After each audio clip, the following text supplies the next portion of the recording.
এবার আল্লাহ ডাক দিয়ে বলবেন, ও মালাকুল মউত, তুইও মর, মুত, তুইও মর। মালাকুল মউত বলবে, আল্লাহ এটা কেমন কথা, দুনিয়ার সবকিছুরে মারলাম আমি, মানুষদেরকে মারলাম আমি, জিন জাতিদেরকে মারলাম আমি, এখন আমার মরতে হবে। মরণের কি যে কষ্ট আল্লাহ, এটা আমি সহ্য করতে পারবো না, আল্লাহ আমি মরবো না। আল্লাহ বলেন, বিশ্ব নবী মুহাম্মদ নবী, যে নবীকে আমি বন্ধু বলে সম্বোধন করেছি, তাকে মরতে হয়েছে, তার চাইতে তো তোর দাম বেশি না, তোকেও মরতে হবে। সুবহানাল্লাহ। বিশ্ব নবী বললেন, আজরাইল যখন কাছে আসলে, আসার পর বললেন, ও আজরাইল, দুনিয়ার সব মানুষের মৃত্যুর যন্ত্রণা আমাকে দাও, আমার উম্মত যেন মৃত্যুর যন্ত্রণা সহ্য করতে পারবে না, সব মৃত্যুর যন্ত্রণা আমাকে দাও, তারপরে তুমি কাউকে কষ্ট দিও না, মৃত্যুর যন্ত্রণা আমার উম্মত গুলা সহ্য করতে পারবে না। এবার আজরাইল বলল, ও আল্লাহর নবী, আপনি কথা বলেন যন্ত্রণা দেওয়ার জন্য, আর আল্লাহ বলছে দুনিয়ার সবচাইতে সহজভাবে জানটা কবজ করতে বলেছেন আপনার। এরপর আজরাইল যখন বিশ্বনবীর বুকের ওপর হাত দিলেন, বিশ্বনবী বললেন, সাখরাতুল মাউত, মৃত্যুর এত যন্ত্রণা, মনে হলো আমার বুকের উপর উহুদ পাহাড়টা তুলে ধরেছে। চিন্তা করছেন, সবচাইতে সহজ ভাবে।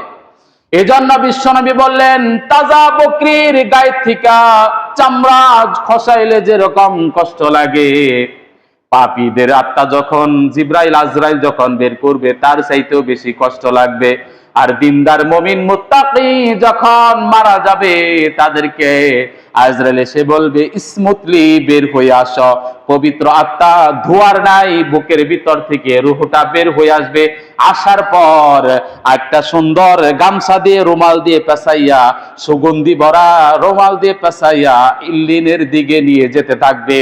নিয়ে যাওয়ার সময় ফেরেশতারা দেখবে, আহা কি সুন্দর গ্রান, এই আত্মাটা কার? একটা আত্মা হলো আব্দুর রহমান। ফেরেশতারা বলবে, আসসালামু আলাইকুম, তোমার জন্য সুসংবাদ, তুমি জান্নাতে যাও। আলহামদুলিল্লাহ বলেন।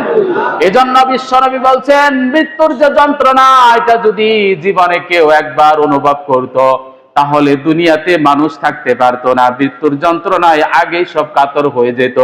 এজন্য আল্লাহর কাছে মুসা নবী বলছেন, আল্লাহ আমার যা আছে আপনার তা নাই, আমার মৃত্যু আছে, আপনার মৃত্যু নাই, আপনার মৃত্যু নাই। এজন্য দেখেন না, বডিগার্ড রাখে, বড় বড় সাহেবরা কি রাখে? বডিগার্ড রাখে। বড় বড় সাহেবরা 4 জন 5 জন 6 জন করে বডিগার্ড রাখে। বডিগার্ড রাখার পরে কে 47 দিয়ে কপালের মধ্যে মারে না, একবার নিশানা করে কপালের মধ্যে শেষ। এবার বডিগার্ডে যা ধরে, কিরে 6 জন 7 জন 8 জন বডিগার্ড রাখছি, তারপরে বললো, আমি তো বডির দায়িত্বে আছি, আমি তো রুহুর দায়িত্বে নাই, আমি আছি বডির দায়িত্বে, যে বডি নিয়ে যান, আমি আছি বডির দায়িত্বে, যে বডি নিয়ে যান, রুহুর দায়িত্ব আমি নাই, রুহুর দায়িত্ব কে? এজন্য বিশ্বনবীকে আল্লাহ বলছেন, সালুনা কানি রূহ, আপনাকে প্রশ্ন করা হবে রূহটা কি, আপনি বলে দেন, কুলির রূহু মিন আমরি রব্বি, এটা আল্লাহর হুকুম ছাড়া আর কিছু না, আল্লাহর হুকুমে ঢুকে আল্লাহর হুকুমে বের হয়। রুহুর বডিগার্ড হওয়ার মতো ক্ষমতা দুনিয়ার মানুষের নাই।